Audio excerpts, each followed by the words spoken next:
नमस्कार, news one India देख रहे हैं आप। मैं हूं आपके साथ अनुराग सक्सेना और आप खबरें आपको विस्तार से दिखाते हैं। बात सबसे पहले कोरोना की। देश में पिछले 24 घंटे में कोरोना के 44,376 नए केस सामने आए हैं। पिछले 24 घंटे में देश में कोरोना से 481 मरीजों की मौत हुई है। वहीं 24 घंटे की बात करें तो 37,816 कोरोना मरीज ठीक भी हुए हैं।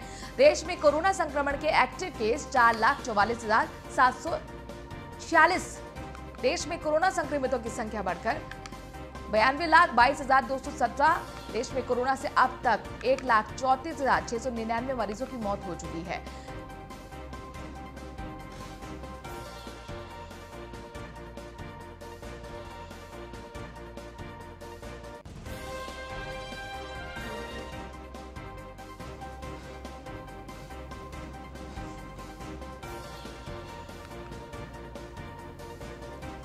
तो कोरोना के एक्टिव के 4 लाख के लगभग है। आपको बता दें 24 घंटे में 4 लाख के लगभग नए केसेस सामने आए हैं। संक्रमितों की संख्या बढ़कर 92,22,217 हो चुकी है। अब तक 1,34,699 मरीजों की कोरोना से मौत हो गई है। हालांकि कुछ राज्य हैं जहां पर कोरोना की संख्या लगातार मरीजों की बढ़ती जा रही है, जिसमें महाराष्ट्र, हरियाणा और दिल्ली। हालांकि अगर देश की आप बात करेंगे तो कोरोना के मरीजों की संख्या घटी है। बात करते हैं अहमदाबाद की, जहां पर कोरोना वैक्सीन का ट्रायल हुआ। भारत बायोटेक की ट्रायल वैक्सीन अहमदाबाद पहुंची। 16 सिविल अस्पताल में ट्रायल हुआ। ट्रायल वैक्सीन का नाम रखा गया आत्मनिर्भर वैक्सीन। कोरोना के 1000 मरीजों को वैक्सीन लगाई जाएगी। वैक्सीन ट्रायल के सभी डॉक्टर्स की निगरानी में होगा। इस तरह की जानकारी निकलकर सामने आ रही है। तो अपने दर्शकों को बता दें कि वैक्सीन से जुड़ी अच्छी खबर अहमदाबाद से। अहमदाबाद में कोरोना वैक्सीन का ट्रायल हुआ है। भारत बायोटेक की ट्रायल वैक्सीन अहमदाबाद पहुंच चुकी है। 16 सिविल अस्पताल में ट्रायल होगा। ट्रायल वैक्सीन का नाम रखा जाएगा आत्मनिर्भर वैक्सीन। कोरोना के 1000 मरीजों को वैक्सीन लगाई जाएगी। वैक्सीन ट्रायल के सभी मरीज डॉक्टर्स की निगरानी में होंगे। जयेश प्रजापति हमारे संवाददाता अहमदाबाद से इस खबर पर जुड़ गए हैं। जयेश, सबकी निगाह इस बात पर टिकी है कि कब आएगी वैक्सीन, तो वैक्सीन के ट्रायल को लेकर अहमदाबाद से अच्छी जानकारी कह सकते हैं? जी, आपको बता दूं कि कल अहमदाबाद में वैक्सीन आ गई है। 16 सिविल अस्पताल में वैक्सीन आ गई है। वैक्सीन का नाम आत्मनिर्भर वैक्सीन रखा गया है। उसमें 1000 लोगों को ट्रायल किया जाएगा। जो 1000 लोग हैं उनको डॉक्टर की निगरानी में रखा जाएगा। उनमें कितना फायदा हो रहा है कि क्या गैर फायदे हो रहे हैं, उसके सब कुछ डॉक्टर निगरानी में रखे जाएगा। और एक तरह से अहमदाबादियों के लिए खुशी का माहौल है। जो ये वैक्सीन सक्सेस हो जाएगी तो बहुत बड़ी बात होगी। जी, जाहिर तौर पर क्लिनिक कल ट्रायल में अगर हम माने जयेश कि ये वैक्सीन सफल होती है तो उसके बाद फिर लाइसेंस के लिए कंपनी अप्लाई करेगा और उसके बाद कहीं ना कहीं डिस्ट्रीब्यूशन, ट्रांसपोर्ट और लोगों तक कैसे पहुंचना है, वैक्सीन का जो प्रोसीजर है उस पर बातचीत होगी। जी, आपको बता दूं आज CM Nitin Patel civil hospital आए हैं। तो उन्होंने बैठक में जारी किया है। तो उन्होंने बात भी बताई कि जो ये वैक्सीन सक्सेस हो गई तो अहमदाबाद, गुजरात भर में भी, इंडिया भर में ये वैक्सीन ट्रायल करेगी। और सबसे बड़ी बात ये है कि 1000 लोगों के ट्रायल शुरू करेगी। और शुरू करने के बाद ये पूरे गुजरात और भारत में ये वैक्सीन जाएगी। ये 1000 जो मरीज हैं जिनको अब ये वैक्सीन लगनी है, ये बताइए कि सेम ग्रुप के हैं या अलग अलग ग्रुप के हैं, या अलग अलग इनके साथ कॉम्प्लिकेशंस जुड़े हुए हैं?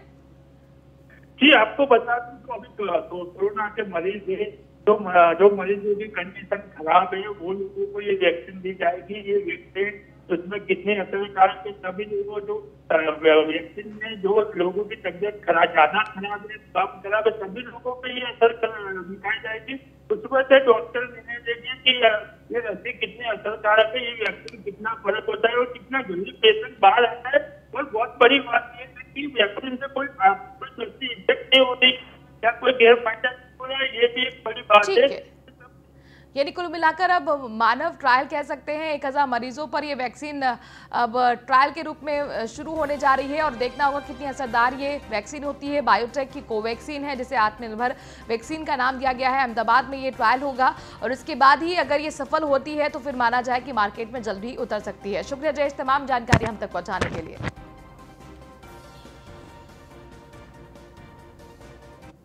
वहीं दिल्ली में कोरोना वायरस का कोराम लगातार जारी है। दिल्ली में पिछले 24 घंटे की बात करें तो कोरोना के 6224 नए केस सामने आए हैं। 24 घंटे में कोरोना से 109 मरीजों की मौत हो चुकी है। 4943 कोरोना मरीज हालांकि ठीक भी हुए हैं। दिल्ली में कोरोना के एक्टिव केस 38,501 है। दिल्ली में कोरोना संक्रमितों की संख्या बढ़कर 5,40,541 हो गई है। दिल्ली में कोरोना से अब तक 8,621 लोगों की मौत हुई है। दिल्ली में अब तक 4,93,419 कोरोना मरीज ठीक हुए हैं। तो आपको बता दें कि हर दिन 100 से ज्यादा मरीजों की मौत हो रही है। तो कोरोना का कहर दिल्ली में लगातार बढ़ता हुआ, या यूं कहें कोरोना खासतौर पर दिल्ली में बेकाबू हो चुका है।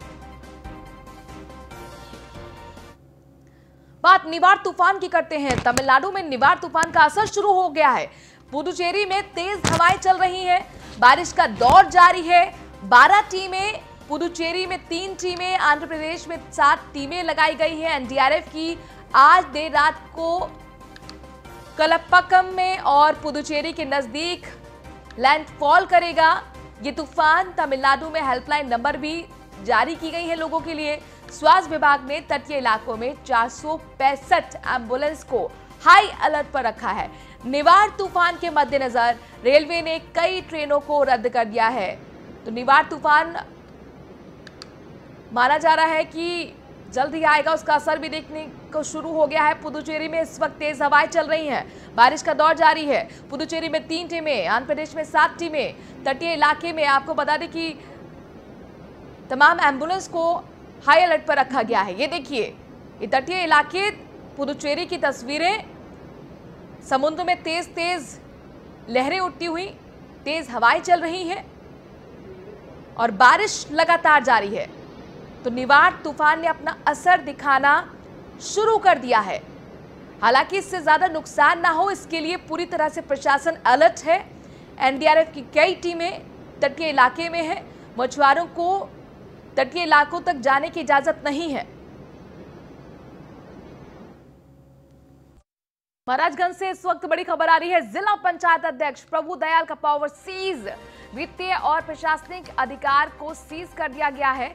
पंचायत कार्यों में अनियमितताओं करने पर यह कार्रवाई की गई। जिला पंचायत कार्यों के संचालन के लिए दरअसल कमेटी गठित की गई थी। 3 सदस्यीय कमेटी गठित कर मामले की जांच कमिश्नर को सौंपी गई थी। प्रभु दयाल चौहान वार्ड संख्या 47 से जिला पंचायत सदस्य निर्वाचित हुए थे। 24 अक्टूबर को लखनऊ में सपा का दामन इन्होंने थामा था। इनकी पावर अब सीज कर दी गई है। बड़ी कार्रवाई हुई है प्रभु दयाल के खिलाफ। जिला पंचायत अध्यक्ष प्रभु दयाल के खिलाफ बड़ी कार्रवाई करते हुए पावर, जो उनकी शक्तियां थी, उनको सीज कर दिया गया है। वित्तीय और प्रशासनिक अधिकार को सीज कर दिया गया है। पंचायत कार्यों में अनियमितता बरतने पर यह कार्रवाई की गई है। जिला पंचायत के कार्यों के संचालन के लिए कमेटी गठित की गई थी। 3 सदस्यीय कमेटी जिसने जांच कर अपनी रिपोर्ट सौंपी और इसके बाद ये बड़ी कार्रवाई जिला पंचायत अध्यक्ष प्रभु दयाल के खिलाफ की गई है। वित्तीय और प्रशासनिक जो शक्तियां इनको दी गई थी उनको सीज कर दिया गया है, यानी इनकी पावर अब इनसे छीन ली गई है।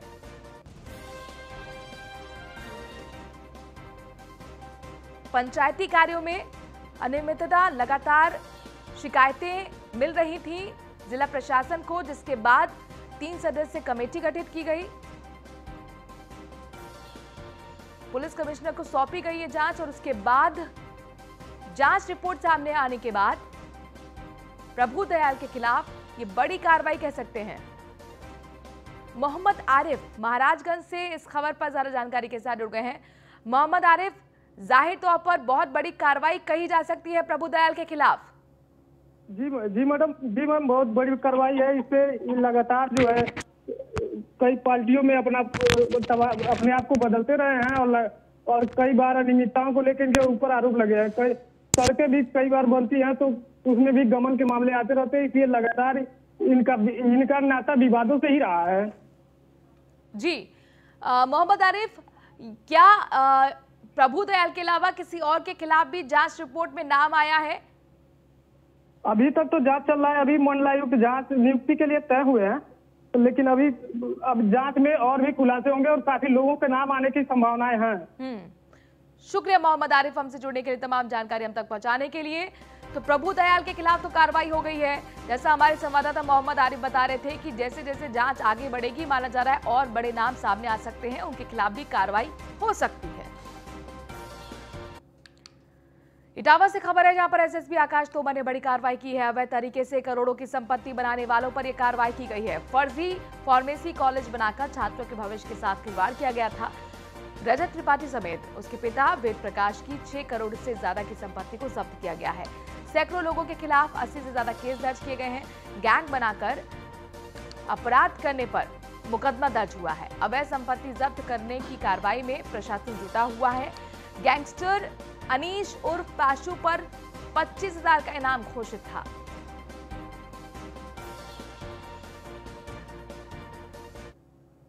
उन्होंने 80 से ज्यादा मुकदमे गैंगस्टर एक्ट के लिखे हैं, जिसमें सैकड़ों लोग गैंगस्टर्स हैं, गैंग बना के अपराध करते हैं। उनके खिलाफ मुकदमा लिख के उनको जेल भेजने की कार्रवाई की गई है। इसके अतिरिक्त गैंगस्टर एक्ट में एक प्रावधान होता है जिसमें हम लोग अवैध रूप से अर्जित की गई संपत्ति उसको हम कुर्क कर सकते हैं, सीज कर सकते हैं। तो ऐसा 14(1) गैंगस्टर एक्ट के अंतर्गत हम लोगों ने काफ़ी संपत्ति भी सीज कराई है। इसमें अभी 6 करोड़ से ज़्यादा के मूल्य की संपत्ति एक फ्रॉड कॉलेज चलाने वालों की हुई है। उसके अलावा भी कई ऐसे एक्शन हुए हैं। लखनऊ से इस वक्त बड़ी खबर आ रही है। 2 बड़े अस्पतालों पर गंभीर आरोप लगे हैं। पीड़ितों ने 2 बड़े अस्पतालों पर आरोप लगाए हैं। 2 बड़े अस्पतालों पर अंग तस्करी के आरोप लगे हैं। मुख्यमंत्री कार्यालय से मामले की जांच के आदेश दिए गए हैं। इंटीग्रल और एरा मेडिकल कॉलेज पर गंभीर आरोप लगे हैं। दोनों अस्पतालों पर अंग तस्करी के आरोप लगे हैं। इंटीग्रल एरा मेडिकल के खिलाफ जांच के आदेश सीएमओ की तरफ से सांसद कौशल किशोर ने बाकायदा मुख्यमंत्री को इस बाबत पत्र लिखा है। कानून मंत्री ब्रजेश पाठक ने भी जांच के लिए पुलिस आयुक्त और लखनऊ को पत्र लिखा है। आपको बता दें कि कानून मंत्री भी इस मामले में एक्टिव होते हुए नजर आ रहे हैं, तो आप अंदाजा लगा सकते हैं मामला कितना बड़ा और गंभीर होगा। कानून मंत्री ब्रजेश पाठक ने भी जांच के लिए पुलिस आयुक्त और लखनऊ को पत्र लिखा है। इससे पहले जो सांसद हैं कौशल किशोर, उन्होंने भी मुख्यमंत्री को पत्र लिखा था। सीएमओ की तरफ से जांच के आदेश दे दिए गए हैं। लखनऊ के 2 बड़े हॉस्पिटल जिन पर अंग तस्करी का आरोप लगा है, जांच के आदेश सीएमओ की तरफ से सांसद कौशल किशोर ने बकायदा मुख्यमंत्री को इस बाबत पत्र लिखा। शिकायत पीड़ितों की जो थी उन तक पहुंचाई। इसके साथ ही कानून मंत्री ब्रजेश पाठक ने भी जांच के लिए पुलिस आयुक्त लखनऊ को पत्र लिखा है। इंटीग्रल और एरा मेडिकल कॉलेज, ये 2 हॉस्पिटल बड़े नाम जो अंग तस्करी के आरोपों में फंसते हुए नजर आ रहे हैं। और ये हम आपको लेटर दिखा रहे हैं, जो लेटर जनप्रतिनिधि की तरफ से लिखा गया है। एक कानून मंत्री ब्रजेश पाठक की तरफ से लिखा गया है पुलिस आयुक्त और लखनऊ के पुलिस आयुक्त को, और इसके साथ ही जो सांसद हैं कौशल किशोर, उन्होंने भी मुख्यमंत्री को पत्र लिखा था। दरअसल यहां पर पीड़ितों ने खुद ये शिकायत जनप्रतिनिधियों तक पहुंचाई कि यहां पर अंग तस्करी हो रही है। नीलेश चौहान हमारे संवाददाता इस खबर पर ज्यादा जानकारी के साथ लखनऊ से जुड़ गए हैं। नीलेश, पूरा मामला जरा बताइए और जांच कहां तक पहुंची ये भी बताएं। देखिए, पूरे मामले को हम देखते तो मामला करीब 2 महीना पुराना है। जब जो पीड़ित की बहन है वो लगातार चक्कर लगा रही थी ब्रह्मा थाना से और ठाकुरगंज थाना से। दोनों जगहों पर आपको अस्पताल, एक का नाम है एराज मेडिकल कॉलेज और दूसरे का इंटीग्रल यूनिवर्सिटी के नाम से दोनों बड़े हॉस्पिटल संचालित हो रहे हैं। पीड़िता का आरोप है कि उनके भाई की हत्या की गई है। हत्या करने के बाद जो उससे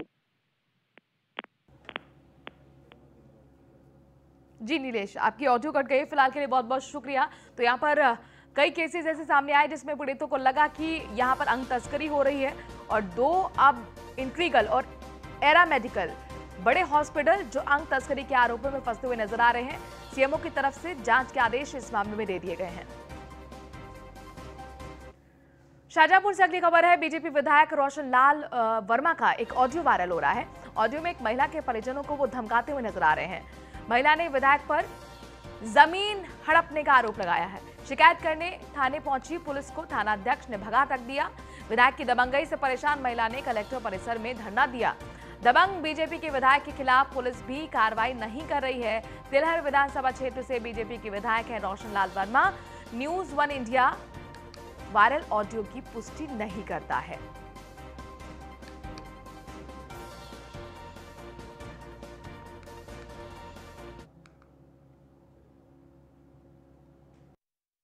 कर ही नहीं रहे हैं कोई बात। नहीं, क्या नहीं कर रहे? कितनी एप्लीकेशनें दे चुकी? अरे एप्लीकेशन हम तो उन्हें खुद मना करते रहते हैं। कितनी एप्लीकेशनें दे चुकी है? इधर सुनो अभी तो। तक हम खामोश बैठे कुछ नहीं कर रहे हैं, और फिर हम अपनी प्रयास फिर बताएंगे हम। इधर सुनिए तो अंकल, हमारी बात सुनिए। वो एप्लीकेशन के लिए तो हम लोगों को भी नहीं पता है एप्लीकेशन ने दिए या नहीं दिए, क्योंकि वो निगोई रहती हैं, निगोई से ही चली जाती हैं। हाँ, दलालों के साथ एप्लीकेशन देना। अब जा बताइए, हमने आपके बारे में कोई बात कही नहीं, हम उन्हें खुद मना करते हैं। नहीं, इतनी एप्लीकेशनें हमारे ऊपर दी जा रही, काहे के लिए दी जा रही? तो वो तो हम खुद उन्हें मना करते हैं अंकल, वो तो हम खुद मना करते हैं एप्लीकेशन देने के लिए, लेकिन हमें पता ही नहीं चलता है, वो चली जाती हैं। तुमने रोको, सुनो। अभी हम खामोश बैठे, इस खेत को भी हम दिखवाएंगे। हम अपनी पुतरिया है, फिर इस खेत को भी हम दिखवाएंगे। किस बात पैसे खेत दिया? हमने इस बात के लिए दिया कि एप्लीकेशन देना, मुकदमा करना। अरे वो बात हम मान रहे हैं आपकी, लेकिन ये बताइए आप पहले हमें कि हमने जब आपने 20 बीघा दिया है, ठीक है, तो हम 20 बीघा ही जोते हैं, ठीक? नहीं 20 बीघा दिया, नहीं 20 बीघा इसलिए दिया था कि हमने कि मुकदमा कराना। अच्छा, बाद में मुकदमा करना। अभी 4 दिन पहले इसने एप्लीकेशन दी। अब 4 दिन पहले उनने एप्लीकेशन दी हो या 8 दिन पहले दी हो, हमें तो इस बारे में जानने का नहीं है। बंद कराएंगे, तेरे बाप को भी बंद कराए, रुके रहो, अभी और इंतजार देख रहे हैं हम। अरे तो हम तो कोई बात कर ही नहीं रहे हैं ना। अरे करे नहीं रही। अच्छा, ये क्या कर रही? अरे तो हम तो खुद मना कर रहे हैं उनको कि मत करो, लेकिन जब वो हमारी बात ही नहीं मान रही हैं। नहीं मार रहे तो झेलना, नहीं मार रहे झेलना, कोई बात नहीं, काटो फोन। ठीक है। दीपक दीक्षित हमारे संवाददाता इस खबर पर ज्यादा जानकारी के साथ शाहजहांपुर से जुड़ गए हैं। दीपक, क्या अपडेट है? जो कि महिला को भी हम देख रहे हैं धरने पर बैठ गई है, तो अभी तक क्या प्रशासन ने इस ऑडियो का संज्ञान लिया है या नहीं? देखिए, बिल्कुल जिस तरह से ये सत्ता के पक्ष के विधायक है और ये जो है इनकी सगी बहू है, और जिस तरह से ये आज धरने पे 2 दिनों से लगातार बैठी है, डीएम एसपी दोनों को ये संज्ञान में है कि इस मामले में कार्रवाई करनी चाहिए, लेकिन सत्ता पक्ष के कारण न डीएम इस मामले में कुछ बोल रहे हैं, न एसपी बोल रहे हैं। लेकिन हाँ, उसका ये आरोप है, उनकी जो बहू है उनका आरोप है कि जो विधायक है वो उनको जबरदस्ती उनका जो जमीन है वो कब्जा करना चाह रहे हैं, और उनके परिवार को, उनके भाई को, पिता को धमकी दे रहे हैं कि अगर किसी भी तरह से उनके जो मुकदमे हैं वापस नहीं लिए तो तुमको जान से मार देंगे। इस तरह की बात सामने आ रही थी। आज न्यूज 1 इंडिया ने खास बातचीत भी की, जो इनकी बहू है उनसे पूछा भी कि आखिर समस्याएं क्या है, तो उन्होंने ये सीधे तौर पे बताया है इसकी बहू ने कि जो विधायक है वो हमको प्रताड़ित करते हैं, विधायक धमकी दे रहे हैं। इससे पहले 1.5 साल पहले भी जो है कि इसको जो इनकी बहू थी उनको परेशान किया गया था। लेकिन अब जिस तरह से मामले सामने निकल के आ रहे हैं, लेकिन प्रशासन कोई भी कड़ा कदम नहीं उठा रहा। जिला अधिकारी कार्यालय के बाहर बहू 2 दिनों से लगातार धरने पर बैठी हुई है, लेकिन उसके बावजूद सत्ता पक्ष के विधायक रोशन लाल वर्मा है, और रोशन लाल वर्मा की दबंगई इतनी है कि आखिर उनके उसको लेकर के जो एसपी हैं और यहाँ पर जो डीएम है वो बिल्कुल बहू का साथ नहीं दे रहे। हालांकि महिला सशक्तिकरण का जो सीएम योगी आदित्यनाथ लगातार कहते हैं कि महिलाओं के साथ किसी भी बात को लेकर बर्दाश्त नहीं किया जाएगा, लेकिन आज एक खुद महिला परेशान होकर डीएम कार्यालय के बाहर धरने पर बैठी है, लेकिन आखिर प्रशासन सुनने वाला नहीं है। कहीं न कहीं क्या वजह है ये तो अभी पता नहीं चल पा रहा। प्रशासन को इसमें एफआईआर लिखनी चाहिए, लेकिन प्रशासन एफआईआर नहीं लिख रहा है। आप मुझे ये बताइए कि अभी तक किसी प्रशासनिक अधिकारी से आपकी बातचीत हुई हो, वो इस मामले को किस तरह से देख रहे हैं और कार्रवाई नहीं कर रहे हैं, तो इसके पीछे का रीजन आपको क्या समझ में आता है? उन लोगों की दलील क्या है? देखिए बिल्कुल न्यूज वन इंडिया ने डीएम से और एसएसपी से बात करनी चाहिए। ये उनको बताया कि लगातार 2 दिनों से रोशन लाल वर्मा जो तिलहर विधायक है उनकी बहू डीएम कार्यालय के बाहर आपके धरने पे बैठी है, तो जिलाधिकारी और एसएसपी ने सीधे तौर पे कुछ भी बोलने से कैमरे पर और वैसे बोलने से मना कर दिया। लेकिन आखिर वजह क्या है, क्योंकि कहीं ना कहीं सत्ता का दबाव आखिर जिलाधिकारी और एसएसपी पर है कि इसीलिए वो न कैमरे से बात करना चाह रहे हैं, ना रिपोर्टर से बात करना चाह रहे हैं। सिर्फ एक कांस्टेबल या कोई उसके जो सुरक्षा में भी वहां पर तैनात नहीं है, वो अकेली 2 दिनों से लगातार धरने पर बैठी है। और जो सत्ता पक्ष के विधायक है, कहीं ना कहीं उसका ये आरोप है कि उसको रणनीति बना रहे हैं, कि उसको जान से मारने की धमकी दे रहे हैं। तो कहीं ना कहीं जो प्रशासन है उसको रोकथाम देनी चाहिए। लेकिन जिलाधिकारी और एसपी दोनों लोग जो हैं, दोनों बिल्कुल दीपक, हैरान करने वाला है प्रशासनिक रवैया ये। अगर आरोप इस तरीके के लगाए जा रहे हैं खुद उसी परिवार के सदस्य की तरफ से, तो जाहिर तौर पर पहले जांच तो होनी चाहिए। शुक्रिया हमसे जुड़ने के लिए, तमाम जानकारी दीपक हम तक पहुंचाने के लिए।